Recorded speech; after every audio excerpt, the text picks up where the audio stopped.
Him and I Zion are because on he the outs. We're not got messing with he him right now. caused Georgia to lose Jenny Yeah. And Austin. and Austin. Zion he thinks he knows things, but Zion don't know nothing because Zion is just being a black man with his girlfriend.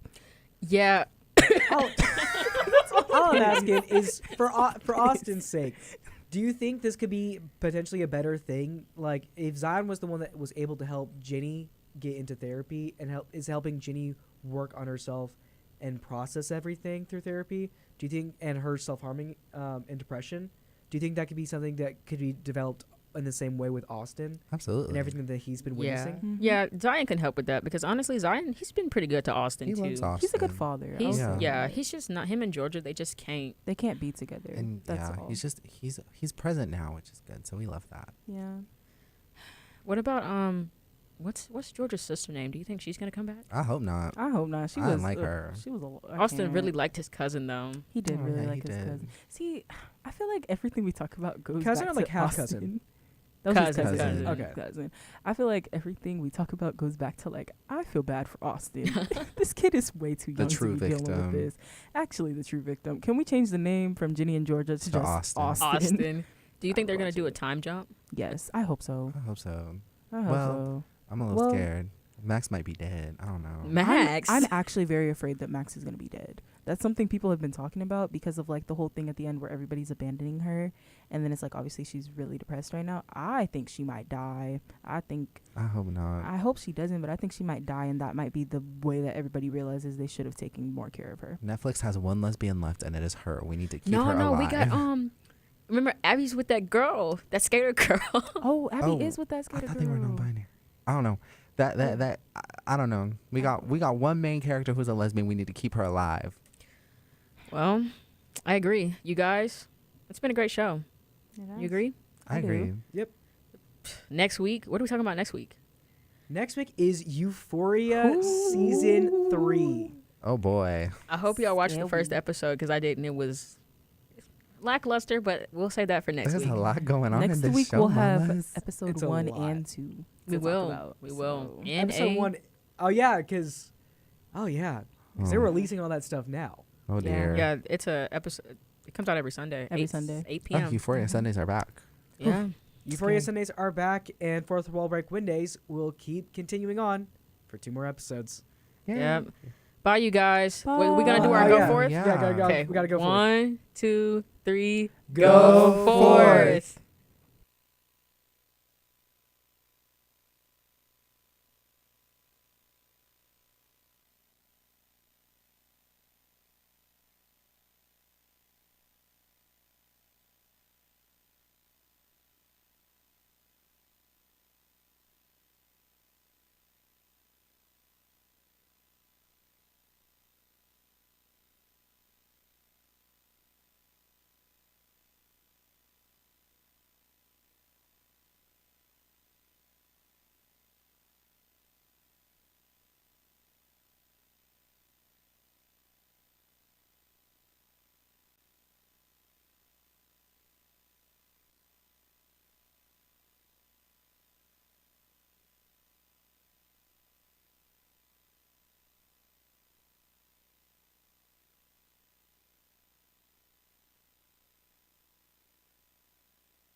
You are now listening to WSN, Wolf Sports Network, live from the University of West Georgia in Carrollton, now an Odyssey station.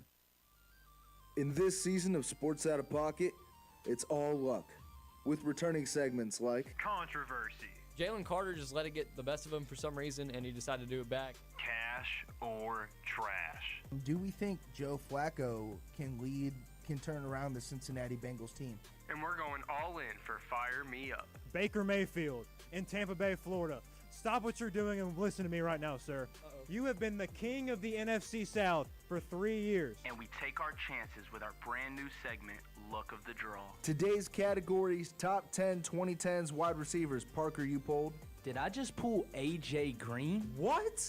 And we strike gold with our interviews. This is the Philly Sports Guy. This is former MLB All-Star Justin Masterson. Hey, yo, what up? My name is Josh Martinez from Z100 New York. What up, guys? It's Tyrell Adams, former UWG linebacker. And this is Sports Out of Pocket. What is going on, everybody? Welcome to another edition of Sports Out of Pocket. I'm your host today, Jackson Voles. And as always, around me, the most amazing cast I can do this show with for 2 more episodes. Across from me, wearing the New York Knicks ugly hoodie, JT Gross. JT, how's your day going? Calling the hoodie ugly just because you don't like the team is kind of crazy, Jackson, especially being a Celtics fan. That is disgusting. But I'm doing great. Just feeling really good. It's a good day. A great Wednesday. Beautiful out here. City of Dreams, Carrollton, Georgia. And now we get to talk about sports with my favorite people, so I'm excited. I'm just not a big orange fan when it comes to, colors and fits and stuff like that. But to the right of me, wearing a great This Gen Sucks shirt, Parker Andell. Parker, how's your day going, man? Man, I feel like a lot of guys want to give you the easy answer. I'm a guy about truths.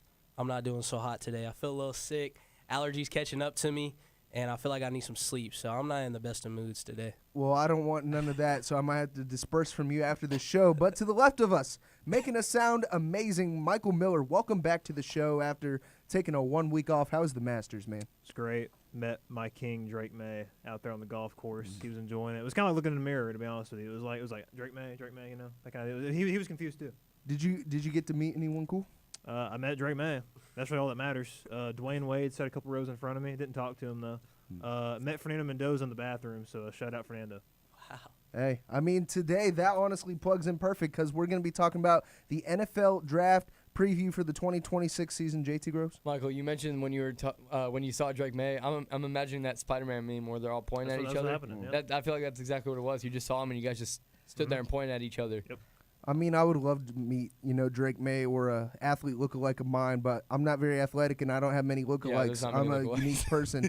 But honestly, JT, I love the design of the hoodie. And you know what else I love when it comes to designs and hoodies? When it comes to fandom, nothing matters more than the fit. The logo you wear solidifies your love.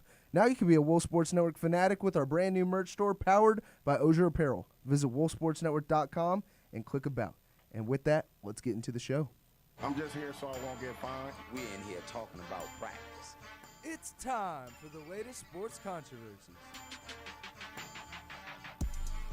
Now, as I mentioned prior, we were talking about the NFL draft, and some news has come up about Miami star Ruben Bain Jr., who's a projected top 10 pick in this year's NFL draft that's coming up next week. And he was involved in a fatal car crash back in 2024. Now, we've seen this come time and time again because we saw the whole situation with Jalen Carter a couple years ago when he was entering the draft as well. Does Ruben Bain think he's playing for Georgia? That's a whole separate conversation. But JT, what are your thoughts on this situation? I mean, it does suck. Obviously, everything that's coming out now about it, especially since he's about to go to the league, and like you mentioned, he's top 10. I'd say he's even a top 5 talent in the draft, and he should be going top 5 this year in the draft, actually next week. But it just does suck coming back up, and I know teams might feel a little bit like unsure about the situation now, knowing that this could result in, if it does turn out that he was involved in this in some way, and if it's something serious enough, this could result in maybe a little bit of a suspension, something along those lines, which is a risk that you have to look at going into the draft, especially with athletes. Those top guys, if they have those kind of problems, or if they have like something that happened and they're dealing with legal trouble, it's not going to end well for the team, most likely. But also, Ruben Bain is a great talent. Whatever team that gets him is going to do great. But I still don't see a world where this guy falls out of the top 10. I agree with you. I think this does not affect his draft stock. I think that it's ridiculous that all these pro athletes that are supposed to set the standard for the younger guys are involved in so many situations like this because it doesn't put up a good picture for the NFL or any professional league across any sports. But I did read where he wasn't under the influence, he wasn't speeding, nothing like that. So, and I think he made up with the family and kind of talked about it. So. Yeah. I don't really see a problem with this situation, and I don't think it'll affect Ruben Bain draft stock. I think he'll still probably go top 5, top 10, and, yeah, I think he'll be all right. Yeah, I don't think this is going to affect Ruben Bain at all, obviously. I like, Jackson, you pointed out the Jalen Carter situation a couple years ago because it is very similar to this, but, the Jalen Carter one was much worse because Jalen Carter was intoxicated when it did happen. Jalen did suffer a little bit in the draft. He was supposed to be a top 5 pick, probably would have been.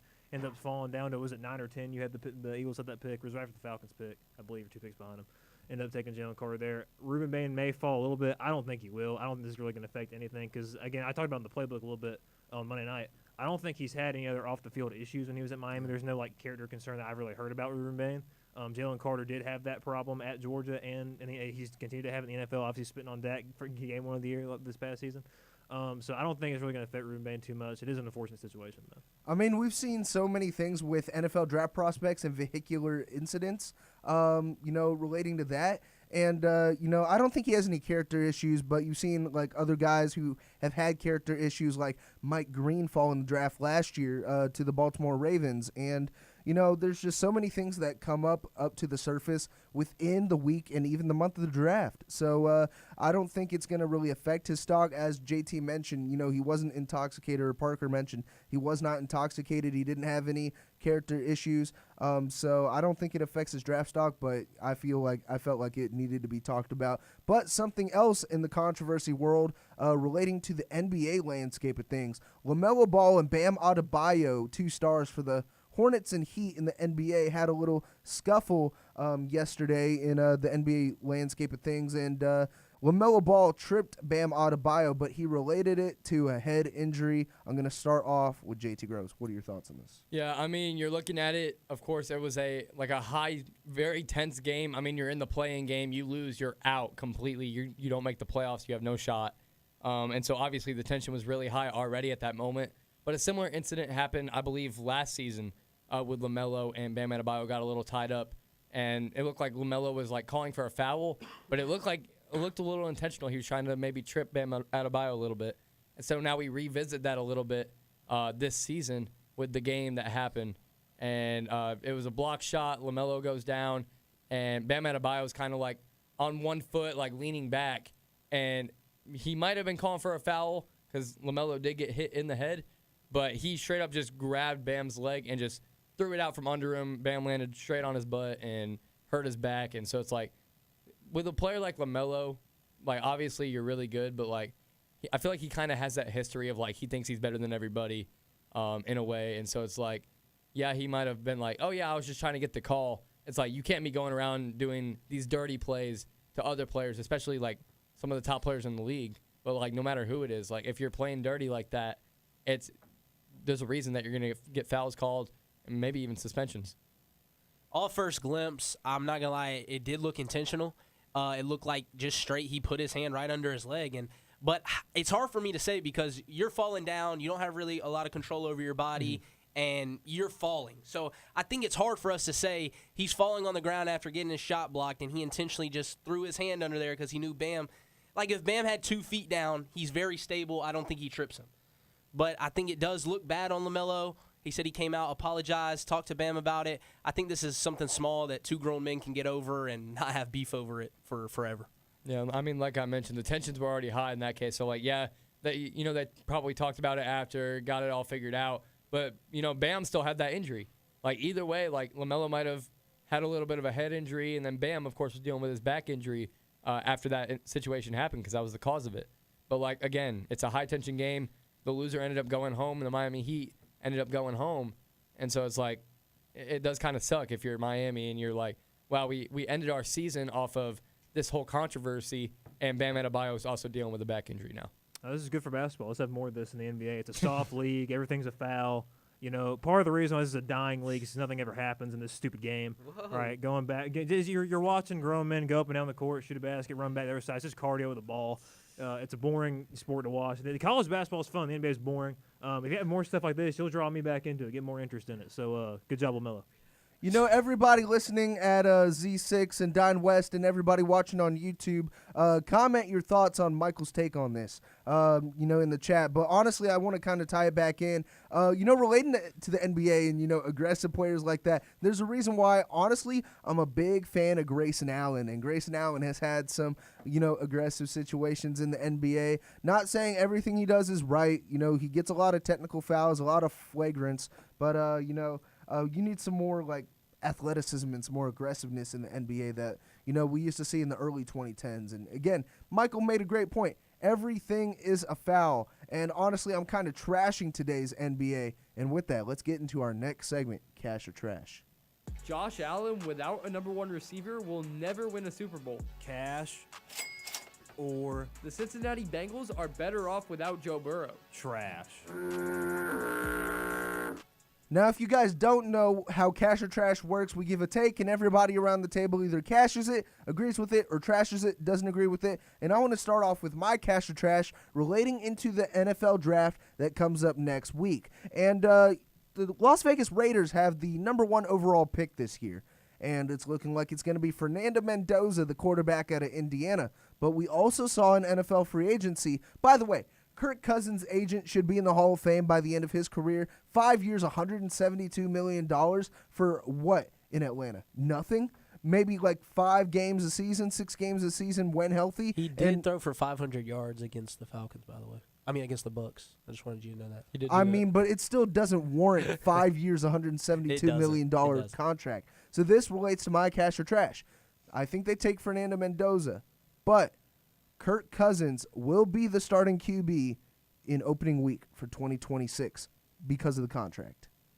I'm going to cash this take. I mean, I think that they got Kirk for a reason. Of course, they're going to let Mendoza, who's already up there in age a little bit, they're going to let Mendoza kind of be they're going to have him sit behind Kirk Cousins for a little bit. I feel like that's just the way that most players do it. I mean, we saw it with the Packers. They did it for a while. They had Rodgers sitting behind Favre. They had Jordan Love sitting behind Rodgers for a little bit. And so it's and now those quarterbacks are top 10 in the league because of that, because they sit behind that veteran talent who has been there before, and they train them up. And I think that's the perfect example with Mendoza. If he has a guy like Kirk Cousins who has the experience, he wins a lot of games with the teams that he's played for. He's had a very successful career as an NFL quarterback. And so if you have Mendoza learn from a guy like Kirk Cousins throughout maybe the first half of the season, depending on how the Raiders are, because they're building up this team big. They're doing great stuff in the offseason. I mean, you still have Ashton Genty, you still got Brock Bowers, and you're going to definitely work on some stuff in the draft, but you're also making moves on defense. I think that this Raiders team is going to be a solid team this year. Definitely not playoffs, but you might get a few glimpses of Fernando Mendoza, and it might be the second half of the season. I do want to say this very quick before I toss to you, Parker. I love this situation for Mendoza and Cousins kind of back and forth more than the Falcons situation. And the reason why is because Raheem Morris was a very defensive-minded head coach. You bring in a new guy like Clint Kubiak. Yes, he does not have head coaching experience, but you saw what he was able to build in an offensive scheme in Seattle last season. But I just wanted to throw that out there. Parker? I'm really on the fence about this, and I debated it with myself the whole time JT was talking, and I really like disagreeing with you. But I have to cash it because, looking at this contract, there's no way he's getting paid like this, and he's not coming in to start. So I think he will be a bridge QB to Mendoza and kind of ease him into his role so that not all the pressure falls on him as a number 1 pick. But I do also think that Kirk Cousins has some good football left in him. So I do think he could probably turn it around over there with a guy like Kubiak, who is an offensive genius. Now, Michael, big Falcons fan. And I bet you were so excited about the Kirk Cousins signing when it originally happened. I was very excited. Now he's in Vegas. What are your thoughts? Yeah, I mean, well, like Parker said, you're not going to sign a guy to $170 million for him to be on the bench. So he's going to start, and I think he should. Fernando Mendoza, to me, if he reaches his peak, I think it's going to be Kirk Cousins' career. That's what I think it's going to be. So I think it's a really good situation to have Kirk Cousins, minister to him. I think that Mendoza, like Cousins, like Jared Goff, those are two guys I really relate to Fernando Mendoza to me when you look at his skill set. He doesn't wow you with anything. He doesn't have a great arm. He's not great at anything, but he's very efficient if he's got the playmakers around him to get the ball to him. And he's going to have that in Vegas when he's got Brock Bowers over there. He's got some other receivers.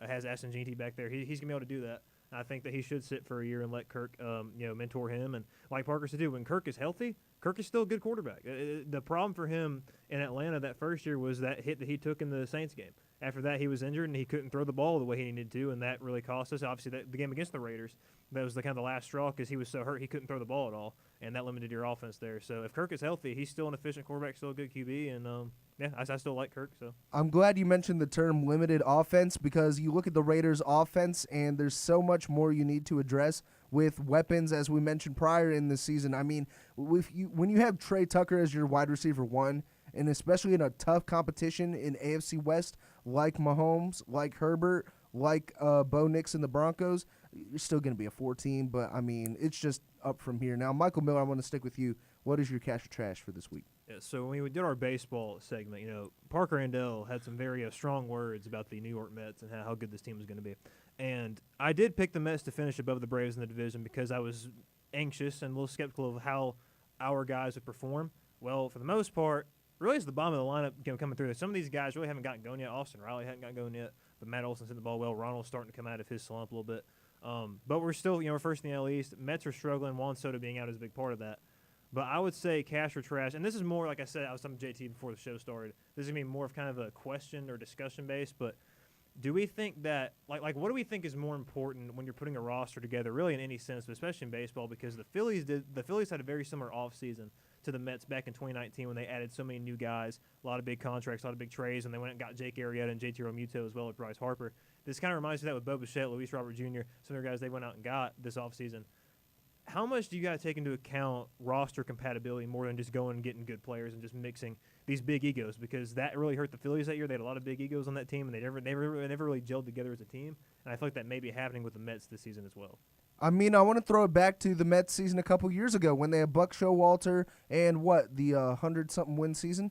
And I want to throw this out there. You bring in guys like Verlander, Scherzer, who've worked together before, and you talk about roster compatibility. It didn't really work out as a full-fledged thing for the New York Mets. We saw with the Brooklyn Nets. That whole thing with James Harden, Kevin Durant, Kyrie Irving did not work out well. Roster compatibility. Honestly, yes, you can bring in good guys, big contracts, to bolster this roster, starting lineup 1 through 9, or just the rotation in general. But you have to be compatible in a locker room morality sort of sense to succeed as an organization and lead your team to the playoffs. So I want to kind of side with you on that. So, yeah, cash it.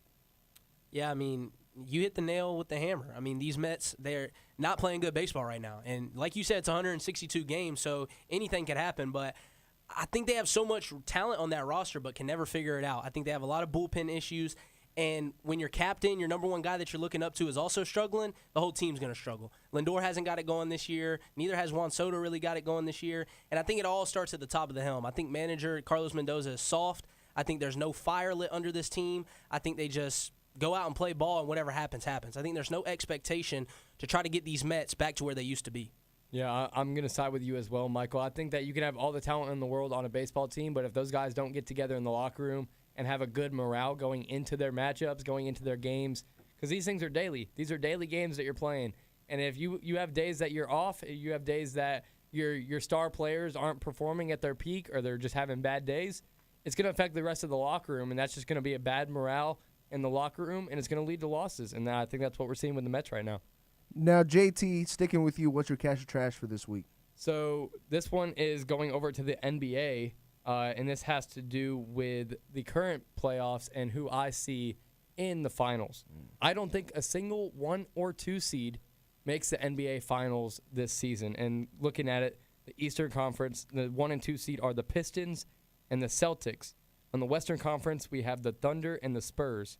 I think that we are going to see a 3 seed versus a 3 seed in the NBA finals. The New York Knicks versus the Denver Nuggets with MVP Nikola Jokic. I want to actually start off with this one because I was looking at NBA playoff odds earlier today on NBA.com, And I've also been keeping up with the season consistently. Pistons, what a year that they've had and put together. Obviously, they had a little bit of a downturn with the Cade Cunningham injury with the collapsed lung. But I want to kind of throw out there, I think the odds are going to be, and people can call me biased in the comments as much as they want, but the way we've been so compatible towards the end of the season and gelling a roster together when it comes to the return of Jason Tatum, Jaylen Brown, we have veteran guys in this experience who knows what it means to lead to a championship team. I'm taking Celtics and Thunder for this one. I do think this is the most obvious back-to-back I've ever seen in my life. The Thunder have the deepest roster I've ever seen and have different guys that can play any role, and you've got MVP SGA who's going to give you 30 a night. I think Thunder go back and they repeat. You know, I have extensive knowledge on this subject, and as Parker said, you know, the Oklahoma City Thunder, very good basketball team. Kevin Durant no longer there anymore, unfortunately, but very good basketball team. I'll cash it though, JT. I'll give you cash here. You know, anything can happen. You got a lot of teams in these playoffs. You know, you're playing 7-game series. Anything can happen. Yeah, it's the NBA playoffs. Like you mentioned, anything can happen. I mean, it was just a fun little take that I wanted to throw in there. You know, I'm sick of the 1 and the 2 seeds always going all the way. I think that the Thunder, I mean, very possible for them to go back-to-back. But you have some tough teams in this playoff picture. I mean, the Spurs with Wemby, he's an MVP candidate. You have in the Eastern Conference, you have the Pistons and the Celtics. Of course, they're always going to be up there. But that Western Conference, I feel like whatever team comes out of the Western Conference is going to be that NBA champion. Now, Parker and Dell, before we go into a quick intervention here, I want to ask you, what is your cash or trash for this week? Of course, I was itching to share my cash or trash because I think these Buccos push for the division, and I think they push for the playoffs. They're leading the division right now at 10-7. You've got the Reds behind them who are also 10-7, playing high baseball right now. Cardinals 10-8 is not going to stick around for long. Brewers will bounce back. I don't think Cubs will bounce back. I mean, you got Pirates led by the ace, Paul Skeens. You got O'Neal Cruz leading off. You got new additions like Brandon Lau, who has like 7 home runs already. Brian Reynolds, Ryan O'Hearn, just some guys to name for this offense. And when this offense is firing on all cylinders, I think their pitching is deep enough. I think they can win this division and push for the playoffs. I'm going to trash the division win. I do think they push for the playoffs, though. And I said this a couple weeks ago, even before the season started. With all the offseason acquisitions they made and how deep their farm system is with Bubba Chandler, Braxton Ashcraft as well. Connor Griffin. Connor Griffin has not lived up to the hype so far. And honestly, doesn't again, need to. I'm tired of huge extensions, but that's a discussion for another day. But I'm going to trash the division win, but I'm going to cash the wild card push for a berth. Yeah. I do the same exact thing as Jackson. I think the Brewers still find a way to win this division. They're just the best team in that division, in my opinion. But I do think the Pirates can make the playoffs, playing good baseball right now. And Marcell Ozuna is giving you absolutely nothing positive right now in that lineup. So if he gets going at some point, it just adds to it. And I think Connor Griffin will end up getting comfortable later on in the year. It's still early. He's only played, like a week in MLB, something like that. So give him more time to get more comfortable, and this team's going to be scary. 100%. I agree with both of these guys. I feel like the division already is going to go to the Brewers. I think that's easily the best team in that division. But I could definitely see a world where the Pirates come in second and they make a push for a wild card spot. And, I mean, O'Neal Cruz is starting to come up a little bit more recently as well. He's on my fantasy team, and so, I mean, I'm going to need him to continue to do that for me. But I feel like the Pirates are definitely a team I could see sneaking into a wild card spot. Yeah, but JT, did you know college students who binge drink alcohol at least 3 times per week were roughly 6 times more likely to perform poorly on a test or project because of drinking? Dream City Brewing Company, Wolf Sports Network, and Wolf Radio proudly remind you to drink responsibly campaign. Students 21 and over should drink responsibly in an environment that discourages overindulging. Faculty won't take hangovers as excuses. Now, everybody listening at Z6, on campus, off campus, on YouTube, you're going to want to stick with us because we're going to continue our luck of the draw from last week into this week for more 2010s NFL playoff teams. And also, we're going to say what we're high and low on heading into this week in sports. Stick with us. This is JT, and as Marv Levy once said, Where else would you rather be than right here, right now? and we are Wolf Sports Network. WSN, Wolf Sports Network, will have you covered this West Georgia basketball season with Inside the Coliseum, our 30-minute pregame show that will start 1 hour before select home games. But we saw his ability to make those tough shots. He is a shooter, and he was second in scoring behind Shelton Williams-Dryden. I think we just need to get everybody the ball as much as possible. I think we need to throw the rock around. Join us as we cover both the men's and women's basketball seasons from inside the Coliseum. Hey, do you like what you're listening to? Well, why don't you support our station by checking out our merch store?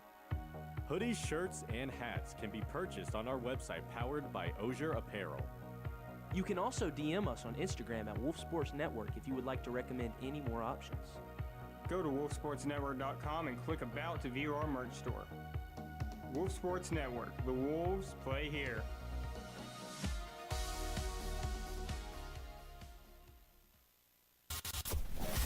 When you think about college sports, what do you think of? Campus legends like Haynes King and Diego Pavia. What if I told you there was a show for that and more? More? Playbook is your one-stop listen for college football, basketball, baseball, and UWG sports. The Bulldogs have Ryan Nemhard, a great point guard, and they are going yard. Gonzaga in 5. Tune into the Playbook Mondays from 9 to 10 p.m. only on Wolf Sports Network. From West Georgia to the heart of Atlanta, sports don't stop. So neither do we. This is Sports Pack. Sharp takes, big highlights, and coverage to keep you locked in until the final whistle. Tune in from 6 to 7 on Mondays and Thursdays to hear what the crew has to say about your favorite team. Sports Pack, only on Wolf Sports Network. The Wolves play here.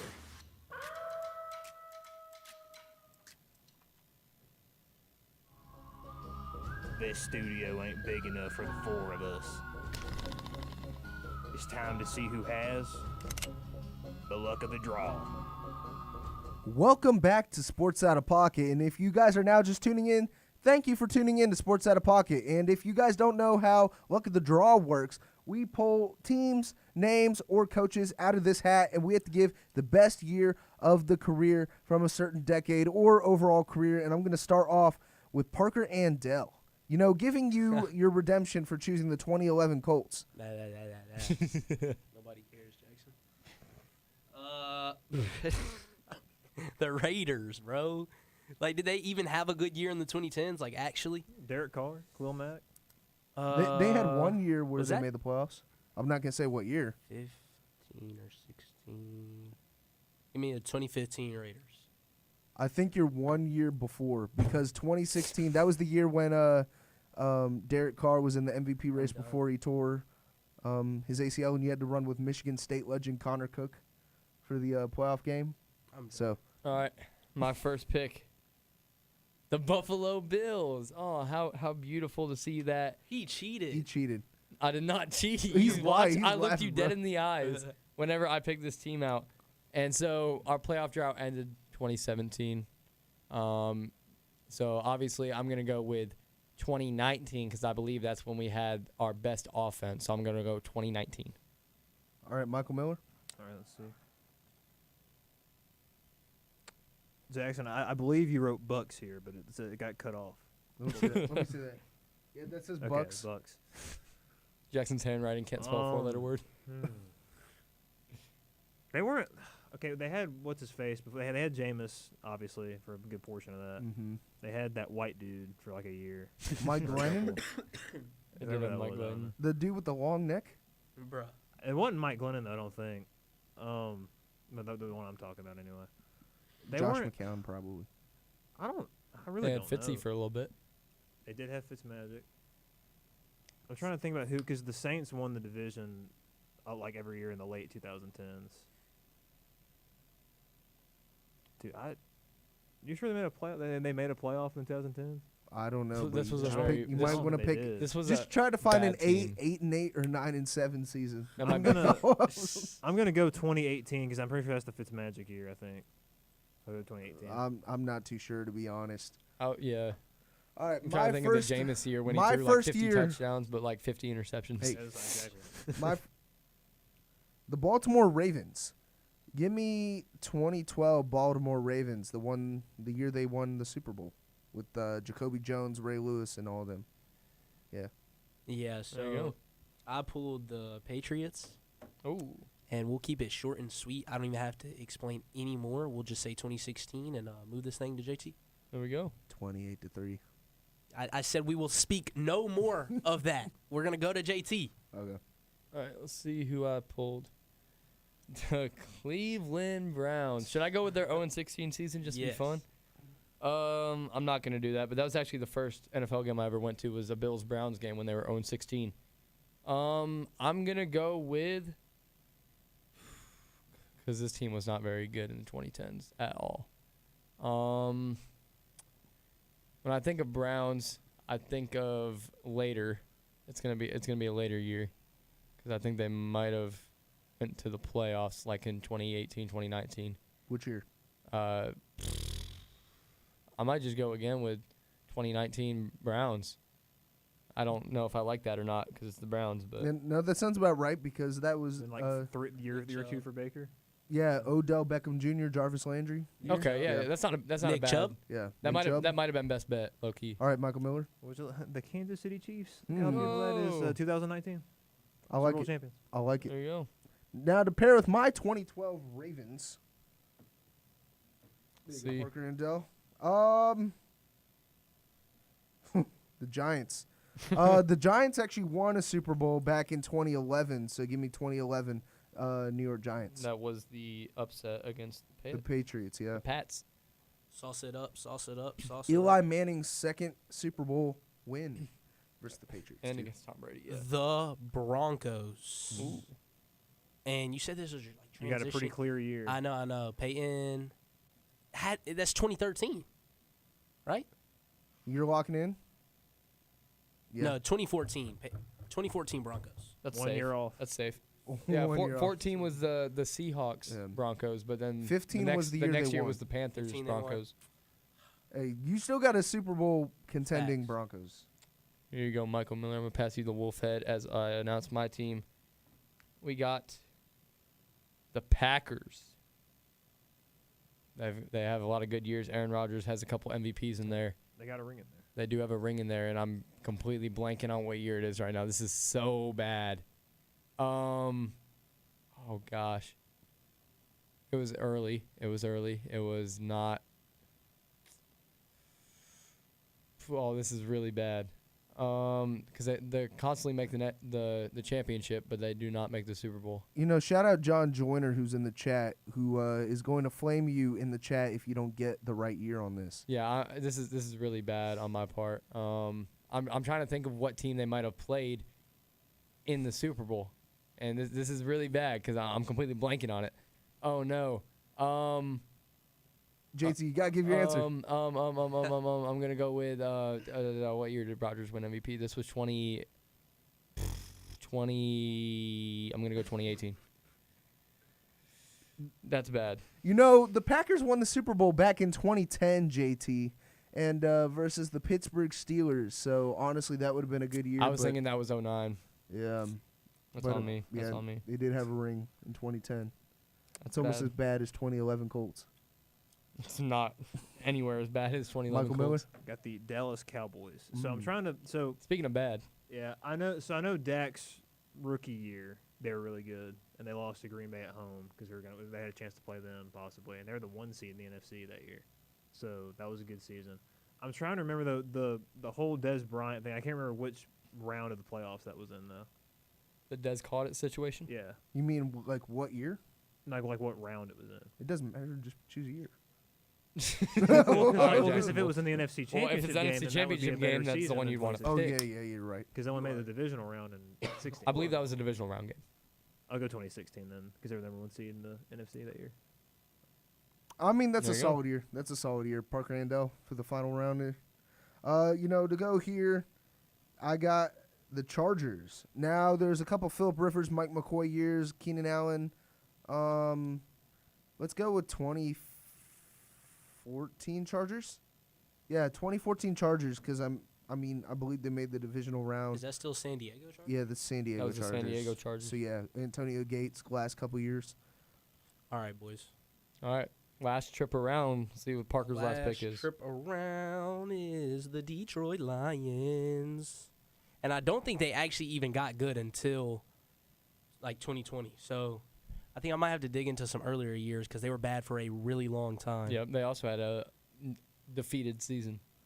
Give me, like, this is bad because I don't know that year they went winless.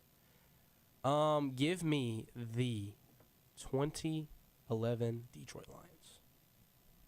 I'm not too sure. Lions had some pretty bad years. I know. But I mean, Staff and that might be the closest to Staff and Johnson. Stafford made the playoffs one time. Didn't That was a and I think that was 20, like 13 or 14. 13 or 14. I believe it was 2013. Yeah.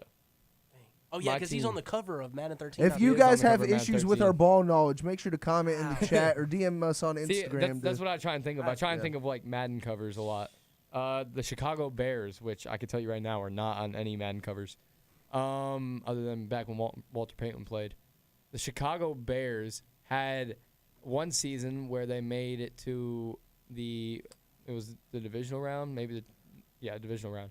But then they also had that season when they had the double doink. I believe that was 2017.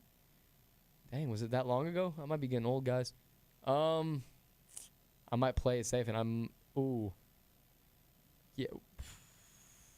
I think I'm going to go. That was the weird season. I'm going to go with 2017 Chicago Bears. It was not 2017. It was 2018 where they had the double doink. And the only reason I know this, it was my first year of high school. And 2018, that was the year that it was the year after the Eagles won the Super Bowl. Yep. So, yeah. Yep, 2017. Michael Miller, your final. My Atlanta Falcons are the last bit. Are they the last team? In this thing, obviously, I would say the 2012 team probably is the better overall team that year, or like between in the decades. But the 2016 team has the NFC Championship, so I think I go the 2016. What a Cinderella run they had in 2016, man. Yeah. And my final team, the Vikings. Now, there's a couple years I can go here. I could go the Teddy Bridgewater year, but I could also go the Case Keenum year with Diggs, sideline. Yeah. Touchdown. Minneapolis Miracle. Vikings win Give it. me the 2017 Vikings with Case Keenum, Stephon Diggs, Kyle Rudolph, Adam Thielen. Phenomenal year for the Minnesota Vikings fans. Now, JT Groves, read off the teams. Oh, I would love nothing more than read off these teams. I'm going to start with Mr. Parker Andell over here. He has the 2015 Raiders, the 2016 Patriots, the 2014 Broncos, and the 2011 Lions. I have the 2019 Bills, the 2019 Browns, the 2018 Packers, and the 2017 Bears. Michael has the 2018 Buccaneers, the 2019 Chiefs, the 2016 Cowboys, and the 2016 Falcons. Jackson, you have the 2012 Ravens, the 2011 Giants, the 2014 Chargers, and the 2017 Vikings. Now, make sure to go vote on Instagram when we have that out on Saturday for our Luck of the Draw graphic. We will also be posting our last week's one as well, so stay tuned for that. And honestly, I'm all in on my team. I mean, I have a couple Super Bowl winners on my team for this week and this round. And with that, let's get into some lottery. Surely I'll have some better luck this time. Hey, how's it going? I'll take one lottery ticket. Thank you. Oh my gosh. I just won the lottery. Now, if you guys don't know how the lottery works, we choose a player, team, or coach. We are extremely high on, and we put all of our chips in for this week. And I'm going to start off with the guy who made that beautiful stager, JT Groves. JT. I was honestly hoping you wouldn't have thrown this to me first because I'm still trying to think about who I'm high and low on. I'll start with who I'm low on. Mr. Ryan McMahon from the New York Yankees. The dude is absolutely buns, and we need to replace him ASAP. I believe the dude's batting about he's batting about 160 right now on the season. Not doing great for the Yankees, a team that's known for their hitting. And, I mean, Ryan McMahon, get him out of the lineup. He's great in the field, but when it comes to batting, and we're a batting team, he is just not meeting our expectations right now. Yeah, I'm also low on these Yankees, JT. I mean, pitiful ball being played these past few games, getting swept by the Rays and only taking one game from the Athletics is just pitiful.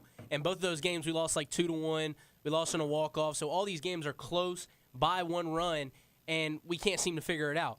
But I am not worried because we're still second in the AL East on this slide, and I know these Yankees will figure it out. I know the bats will start clicking. We'll start getting guys back at key times, and I really trust this team to get it back on the road, even though it's looked ugly these past few weeks. I want to chime in real quick. I'm actually looking at it now. He's batting 128, which is even worse than what I was giving him credit for.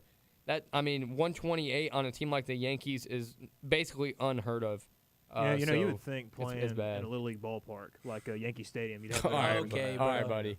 I absolutely agree with that. And honestly, Ryan McMahon last year was one of the biggest pieces in the All-Star break trade deadline to the New York Yankees. He was a very pivotal piece to their late September run heading into the playoffs. And unfortunately, he has not been able to keep the same momentum that he had last season into this season. And this honestly kind of relates to my lottery, a guy I am very low on. And honestly, I thought was going to have a big year in Baltimore since signing a big contract over there.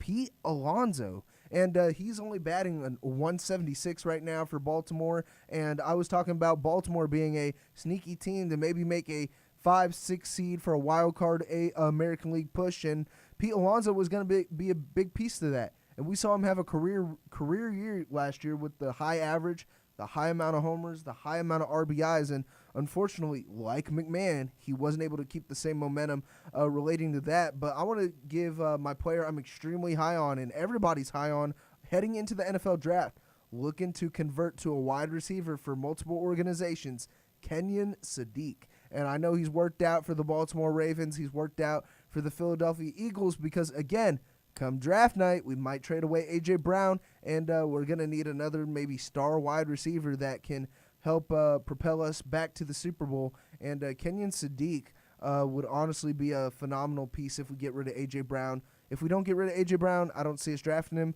But, I think he's going to be a big pivotal piece wherever he gets drafted in next week's draft. Yeah, Kenyon Sadiq coming out of college has been absolutely he's a beast. And, he's like a Kyle Pitts kind of player where you really should be able to line him up anywhere.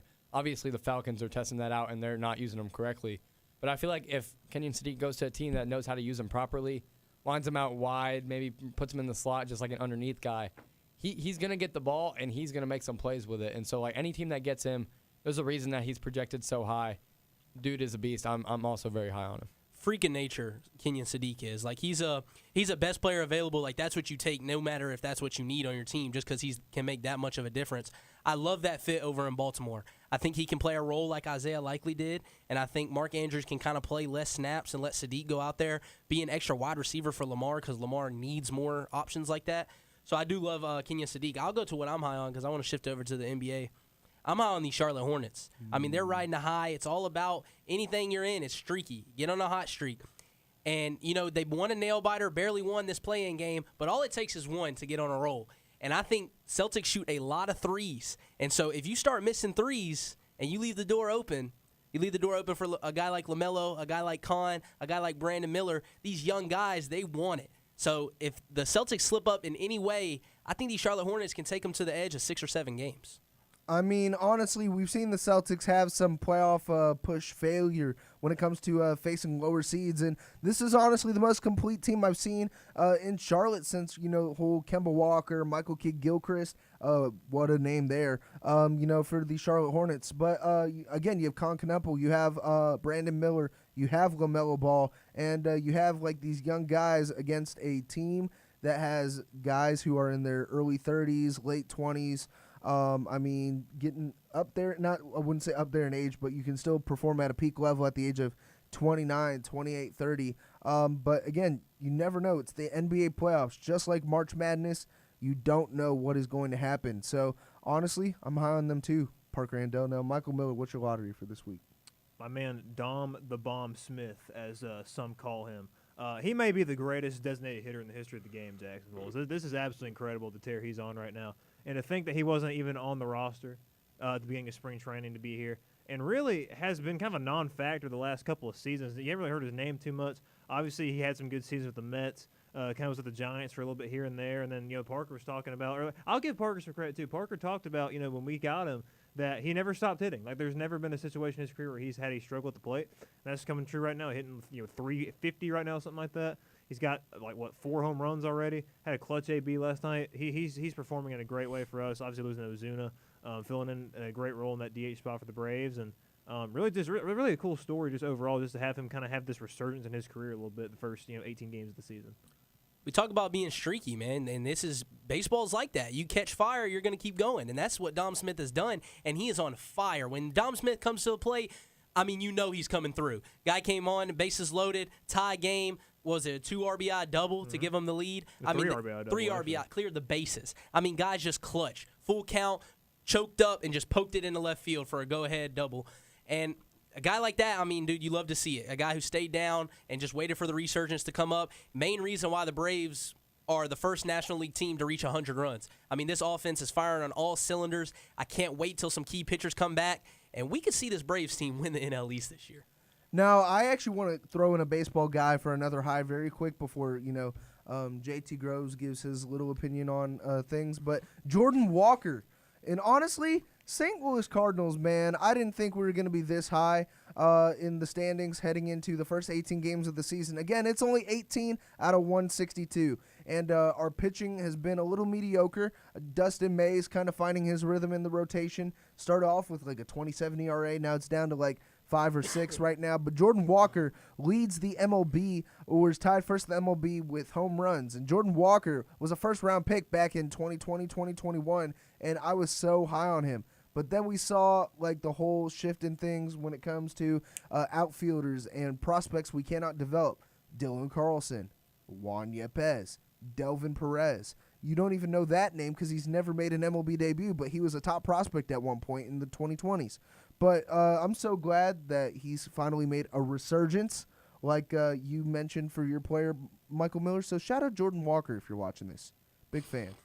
But JT Groves. Yeah, one more thing I want to add for my high, just the NBA playoffs in general right now. I mean, some of these matchups are just very good matchups that I could see really going to 6 or 7 games no matter what, no pun intended. But, like, some of these playing games, I mean, we already saw it with the Hornets and Heat game. Like, these games are going to be close games no matter what, no matter who's playing. And there's definitely some upsets that I could see just in the first round alone. I mean, we got our playing games tonight. We have the Magic taking on the 76ers. We got the Warriors taking on the Clippers. And then on Friday, we got the Hornets taking on either the 76ers or the Magic. And then we got the Clippers or the Warriors taking on the Phoenix Suns, the winner, whoever wins that game. But some of these matchups are just absolutely unreal going into the playoffs. The Raptors and Cavaliers is going to be a great matchup. Timberwolves versus Nuggets, that's going to be Jokic versus Ant. That's going to be a great show as well. Atlanta versus the New York Knicks is always a great matchup no matter what happens. Obviously, they don't have Trae Young this time, so that's going to be a fun little series to look at. The Rockets and the Lakers is going to be fun to watch. The Celtics are going to take it on either the Sixers or the Magic, and I feel like either one of those teams could definitely – I feel like the Magic, if they win that game, could definitely take the Celtics to 6 or 7 games. We're still waiting to see who the Thunder play. We're still waiting to see who the Pistons play. But then the Trailblazers taking on the Spurs. I feel like that's the one series that you'll say, okay, that one's going to be a little bit dominant. You know, the Spurs are probably going to dominate the Trailblazers. But the rest of these series are awesome, and I'm excited to watch some NBA playoffs now. You know, JT, we got all these NBA matchups coming at you in the playoffs. I know that people love to have a little beer, you know, sitting there with the boys watching the NBA playoffs. But you got to remember, drink responsibly when you do so. In a recent survey, almost 53% of full-time college students ages 18 to 22 drank alcohol in the past month. That is why Dream City Brewing Company, Wolf Sports Network, and Wolf Radio's Drink Responsibly campaign is here to remind you that there is no drinking under the age of 21. I almost died right there. Never drink and drive, even if it's one alcoholic drink. And add food and water when you drink so you don't end up texting your ex, which means know your limits. And honestly, I'm going to be watching the NBA playoffs because I have a team in the playoffs as well, alongside, you know, JT Groves does as well. And these guys. And Atlanta Hawks. Atlanta Hawks have been balling out as of making lately. the playoffs instead of just the play-in. I'm very proud of you guys. Hey, for the first time in forever. Round of applause. For the first time in forever. And honestly, it's got me fired up. But before we get into that, we're going to show some more love to the other shows. But when we come back, we're going to get fired up about these NBA playoffs and even more into the NFL draft. Stick with us. Hey, yo, what up? My name is Josh Martinez from Z100 New York, and you're listening to my dudes from the Sports Out of Pocket on the Wolf Sports Network. Join Sports Out of Pocket as they take their show on the road. Their hit social media series returns this spring with even more West Georgia athletes. We are here with West Georgia Wolves O-lineman, Mr. Jack Hunt. Jack, how's your day going, man? My day's going fantastic, man. I'm blessed every single day. And ending off with some karaoke. You're hurting me, I met your girl, what a difference. Look out for new episodes every Friday on Instagram and YouTube on Wolf Sports Network. Tune in to Wolf Sports Network throughout the week to hear the very best in UWG sports coverage. Catch live shows, score updates, and breaking news all week long. But sometimes seeing really is believing. And now you can watch your favorite Wolf Sports Network shows live on YouTube. Follow at Wolf Sports Network on YouTube as we bring you into the studio with your favorite shows and personalities. Wolf Sports Network. The Wolves play here.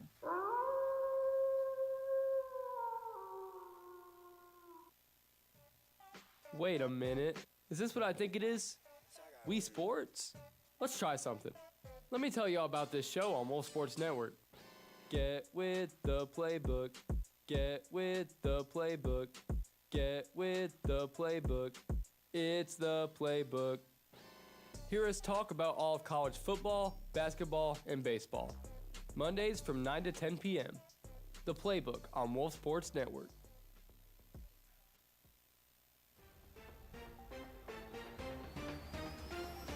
Sports Pack is here for you, providing all the West Georgia sports content you need to stay in the game.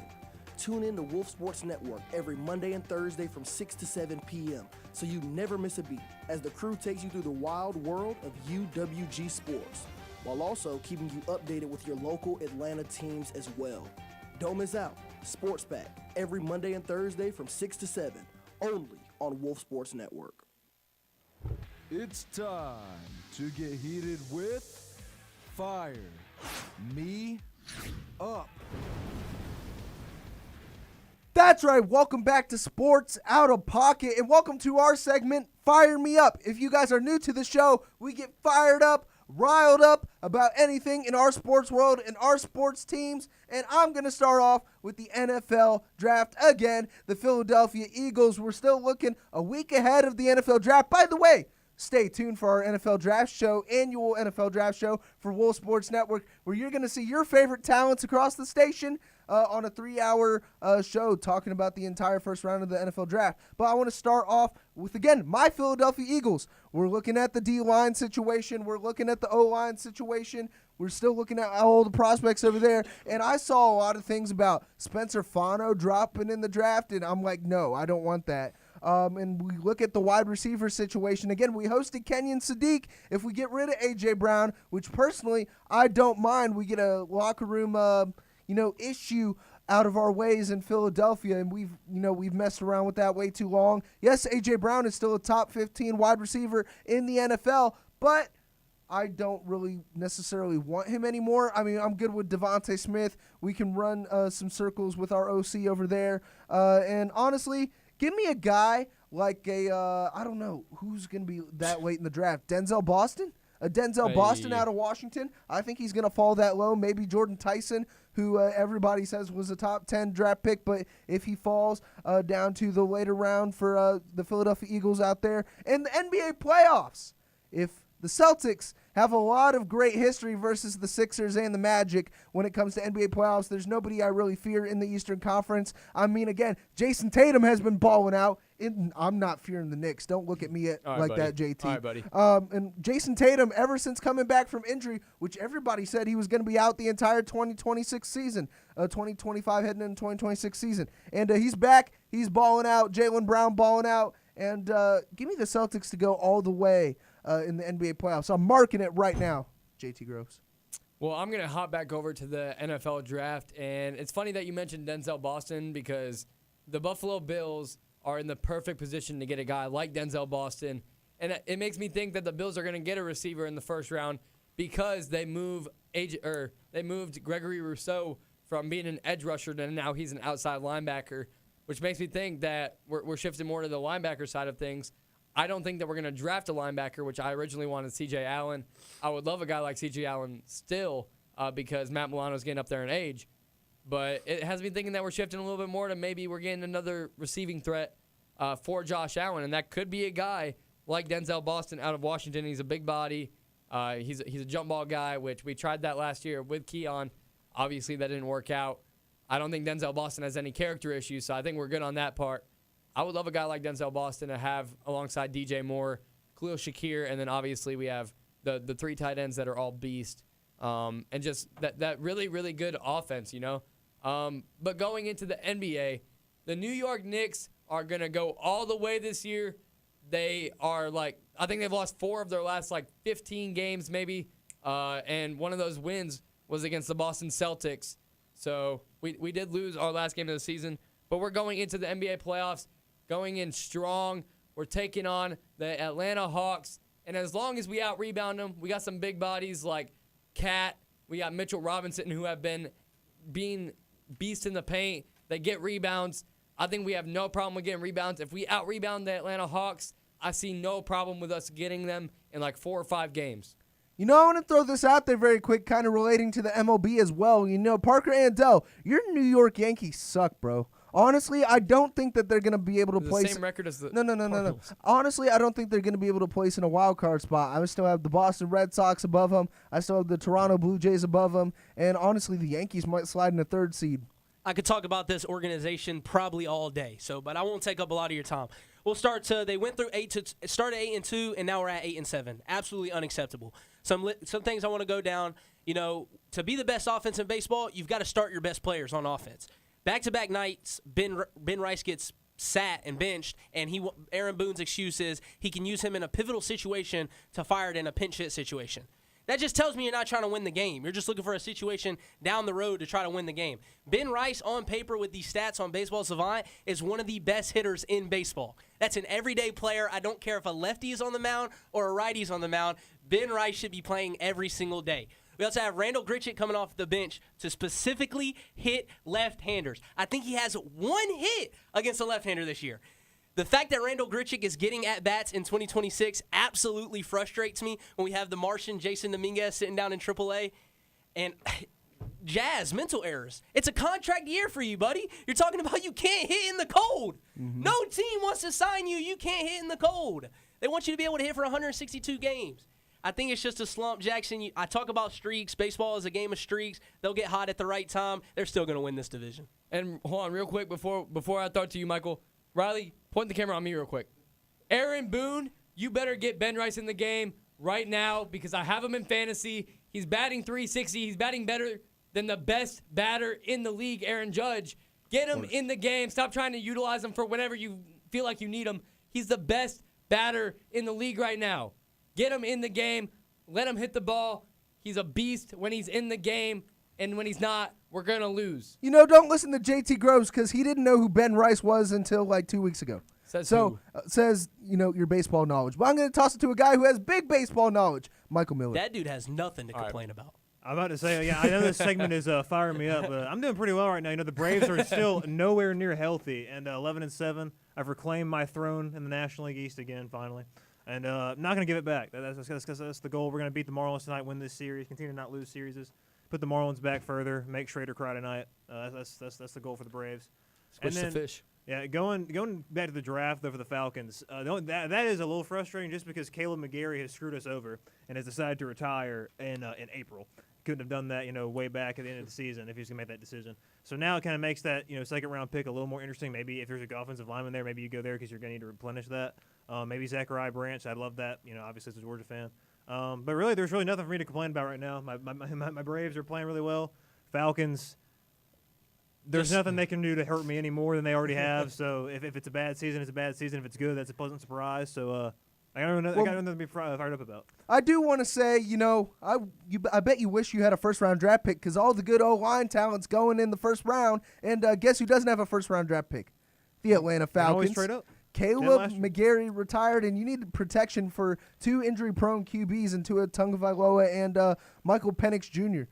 But unfortunately, that's all the time we have for today. Make sure to stay tuned on Instagram as we have UWG Wolves O-lineman Noah Wilson joining us tomorrow for On the Road, and you're not going to want to miss that. But for JT Groves, Parker Andell, Michael Miller, and myself, we will see y'all next week.